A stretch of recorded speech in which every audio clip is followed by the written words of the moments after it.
और मोहसिन नकवी हर चीज को सियासत, मोहसिन नकवी को लगता है सारी पीटीआई है, उधर पकड़ के जी रेफरी को रगड़ा दे दूंगा, ये कर दूंगा, वो कर दूंगा।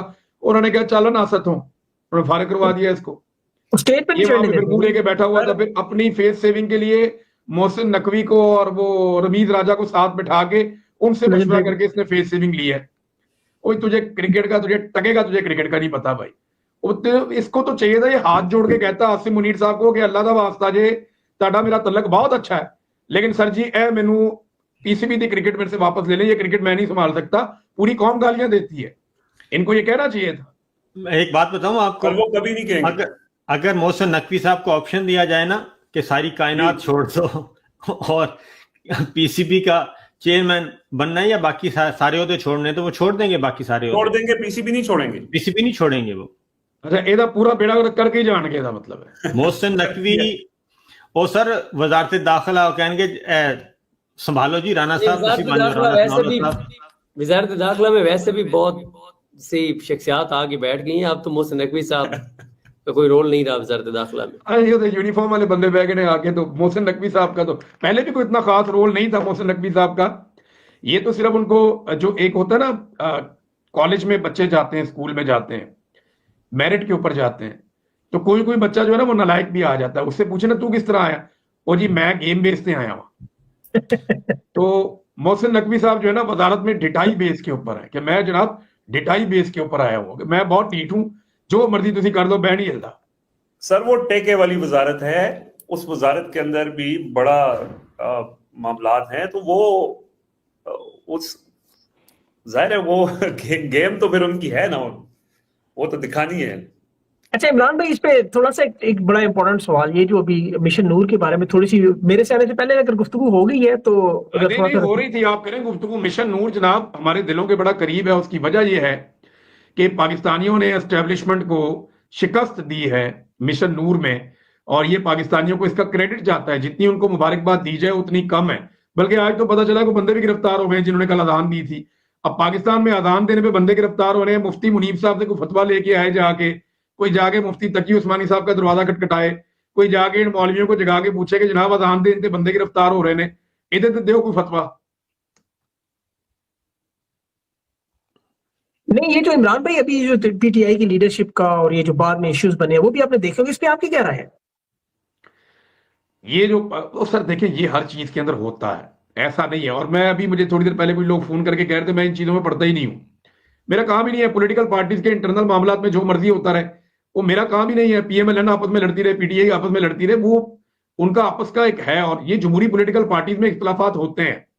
मेरी सिर्फ सबसे गुजारिश ये होती है कि यार मां पे ना कराया करो एक दूसरे की।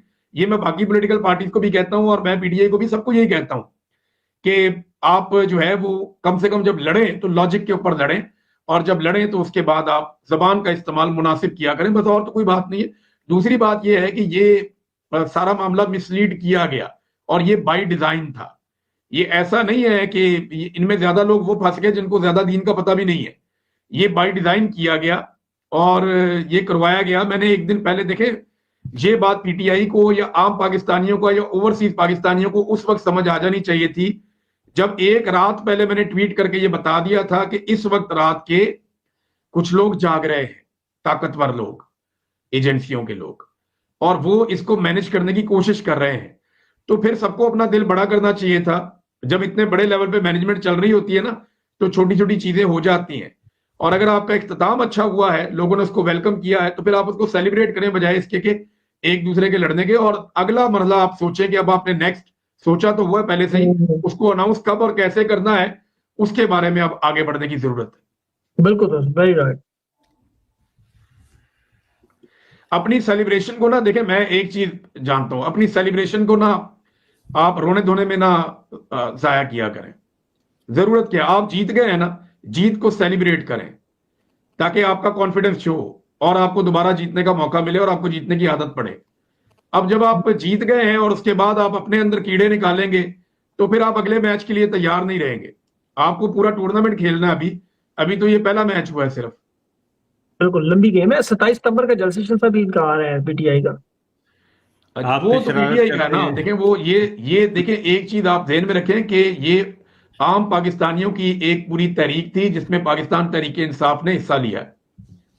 इसको ये ना थोड़ा सा ऐसे देखें, इमरान एक भाई, ये आम ना पाकिस्तानियों की तहरीक थी जिसे आम पाकिस्तानियों ने इनिशिएट किया था, और आम पाकिस्तानियों ने ये देखा कि अब रब से रुजू करने का टाइम है भाई, हर चीज ही बंद कर दी है, अदालतें जो है वो बंद कर दी है, पार्लियामेंट जो है वो बेअसर हो गई है, अपोजिशन हुकूमत कोई कुछ नहीं कर पा रहा, इंसाफ कहीं से मिल नहीं रहा, तो चलो रब से रुजू करते हैं। तो आम पाकिस्तानियों की एक तहरीक थी जिसको पाकिस्तान तहरीक इंसाफ ने लब्बैक कहा। पाकिस्तानियों को उनका शुक्रिया अदा करना चाहिए। और जो बाकी लोग देखें ना, तहरीके इंसाफ आई है ना, उसमें इसके अंदर एक जमात जो है वो MWM भी आई है इसमें, बिल्कुल। इसमें एक सुन्नी इत्तेहाद काउंसिल एक जमात है वो भी आई है इसमें और भी छोटी मोटी पॉलिटिकल पार्टीज हैं जिन्होंने ये किया है ना, अपना अपना रोल प्ले किया। तो ये बड़ी अच्छी बात है कि सबने इस अजान के अंदर और मिशन नूर के अंदर अपना हिस्सा डाला है। तो ये सारी पॉलिटिकल पार्टीज शुक्रिया की मुस्तहिक भी है, और जिन लोगों ने ये किया उन्हें सबका शुक्रिया अदा करना चाहिए, जिनकी आवाज पे ये हुआ, बल्कि वो कर भी रहे हैं। तो अच्छी बात ये है कि आपने एक मरहला जो है बड़ी कामयाबी से मुकम्मल किया। Let's pray to the god, Allah का शुक्र अदा करें। अल्लाह का शुक्रिया अदा करने के बाद जो है वो फिर अगले मरहले के बारे में सोचें कि अगला मैच किस स्ट्रेटेजी के साथ खेलना है और किस तरह खेलना है, और उसका वेन्यू क्या होगा। इमरान भाई, मेरा ख्याल है जो 27 वाला जलसा है उस पे जिस तरह से 26 अगस्त को इमरान खान साहब ने जो अहकामात दिए थे, मेरा नहीं ख्याल कि उन पे उस तरह से अमल दरामद हो रहा है। उसकी वजह यह है कि इमरान खान साहब ने 26 अगस्त को कहा था कि ये जो सितंबर में जलसा होना है उसके हवाले से आप बार बार लोगों को बताएं कि इमरान खान ने तुम्हें पुकारा है, इमरान खान ने तुम्हें बुलाया है। और इमरान खान ने कहा कि मैंने 8 फरवरी को लोगों को कॉल दी थी, और फिर वो 8 फरवरी इंतखाब नहीं था, इनकलाब था। और अब इमरान खान सितंबर के जलसे के हवाले से चाहते हैं कि बार बार उस पर बात हो, लेकिन मैंने इमरान पे बिल्कुल नहीं देखा कि 27 सितंबर के जलसे के ऊपर जो है वो तहरीक इंसाफ की जानिब से कोई बात हो रही हो, क्योंकि उस जलसे का जो एजेंडा है मेरा नहीं ख्याल कि तहरीक इंसाफ की जो लीडरशिप है, जो मेजबान है उस जलसे के, वो चाहेंगे कि बड़ी तादाद में लोग आएँ। क्यों? और या वो तकरीरें हों जो इमरान खान साहब जो चाहते हैं। क्योंकि इमरान खान के आप आखिरी 4 ट्वीट्स उठा के देख लें और तहरीक इंसाफ की पार्लिमानी पार्टी के इजलास का आलामी उठा के देख लें, जमीन आसमान का फर्क है। इमरान खान साहब के ट्वीट्स में जो बातें हैं वो उनमें से एक लाइन भी आपको आलामी में नहीं मिलेगी। इमरान खान जो नाम लेते हैं वो नाम आपको पार्लिमानी पार्टी के इजलास में नहीं मिलेगा। मुझे एक बात की समझ नहीं आती कि तहरीक इंसाफ की लीडरशिप जो है जो बाहर है वो तो अंडरस्टूड है ना कि इमरान खान और वो एक पेज पर नहीं है। या तो वो इमरान खान को कायल कर लें कि खान साहब आपकी पॉलिसी बहुत गलत है, आप गलत कर रहे हैं, आप टकराव चाहते हैं, आप बड़ी ज्यादती कर रहे हैं, और दूसरी पार्टी तो बड़ी जबरदस्त है, दूसरी साइड बड़ी जबरदस्त है जो एस्टेब्लिशमेंट है, और आप गलत हैं। या तो वो इमरान खान को कायल कर लें और समझा लें इमरान खान को, अगर वो समझते हैं कि इमरान खान ठीक उनका मौकफ नहीं है, या फिर वो पोजीशन छोड़ देना। भाई आप इमरान खान के नजरिए के साथ नहीं चल सकते तो आप छोड़ दें पोजीशन। भाई बात यह है कि आपने ओहदे भी रखने हैं और आपने इमरान खान से इख्तिलाफ भी रखना है। इमरान खान अपनी आखिरी 10 ट्वीट्स में कह रहा है कि मिलिट्री ऑपरेशन रुकवाएं, और आप बार बार केपीके गवर्नमेंट कहती है कि वो ऑपरेशन हो ही नहीं रहा। तो भाई इमरान खान को जाके आप बता दें कि ऑपरेशन तो हो ही नहीं रहा। तो मसला ये है यार, अगर ऑपरेशन नहीं हो रहा सिद्दीक भाई, तो ये स्वात के अंदर कल जो अवाम निकल कर आई है, क्यों आई है? आप पूछे, मेरे दोस्तों से रब्ता करें, मैं आपको नंबर भिजवाता हूँ स्वात में, मुख्तलिफ इलाकों में, खैबर पख्तूनख्वा में, उनसे पूछें कि ऑपरेशन के नाम पे इस वक्त क्या कुछ चल रहा है वहां पे और किस नौयत का ऑपरेशन हो रहा है। ये सिर्फ कहानियां सुना रहे हैं कि ऑपरेशन नहीं हो रहा, वहां पे सब कुछ ही हो रहा है। सिर्फ खैबर पख्तूनख्वा की हुकूमत मान नहीं रही, कभी वो कहते हैं हम जंग जीतेंगे, कभी कहते हैं जी कोई ऑपरेशन नहीं हो रहा। ड्रोन भी हो रहे हैं, बाकी चीजें भी हो रही हैं। बलूचिस्तान में भी ड्रोन हुआ, उसमें 2 खवातीन समेत जो है 4-5 लोग उसमें जाँ बहक हो गए, तो कोई पूछने वाला ही नहीं है। और ये जो अभी हजारों लोग निकल कर आए स्वात में, ये क्यों निकल कर आए? ये ऑपरेशन के खिलाफ निकल कर आए ना। अब मैं आपको ये अर्ज करूं कि ये ना मैटर ही नहीं करती लीडरशिप, ये ओहदों पे जरूर आकर बैठ गए हैं, ये मैटर नहीं करते।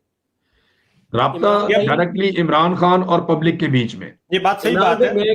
कतकलामी के दरमियान में से ना सिद्दीक दरमियान में से पार्टी ओहदेदार ये सब निकल चुके हैं। अब इमरान खान है और पाकिस्तान के अवाम है। और साबिर साहब माजरत, मैं कतकलामी की माजरत, मैं जो देखता हूँ ना कि ये जो कल तहरीक इंसाफ की लीडरशिप आई मिशन नूर में, उसमें मेरी इंफॉर्मेशन भी है और उसके बाद कुछ असेसमेंट भी है। देखिए, एक तो तहरीक इंसाफ के को अप्रोच किया गया और उन्हें कहा गया कि उसको कैंसिल करवाएं। तहरीक इंसाफ की लीडरशिप ने पहले उसको बनाया कंट्रोवर्शियल और उसको कैंसिल कराने की कोशिश की। जब कैंसिल नहीं करवा सके तो फिर दो मकासद थे। एक मकसद तो ये था कि ये तासुर ना जाए कि इसमें तहरीक इंसाफ की लीडरशिप का कोई रोल नहीं है, क्योंकि अगर ये ना आते इसमें और ये अनाउंस ना करते कि 4 दिन के लिए होगा, तो फिर तो ये लीडरलेस हो जाता सारा कुछ, जो कि हुआ भी लीडरलेस है। क्योंकि देखें, ये तो अहमद अली खान, उनके दोस्तों और सोशल मीडिया का इनिशिएटिव है ना। तहरीक इंसाफ की लीडरशिप ने तो आके इसको कैंसिल करवाने की कोशिश की।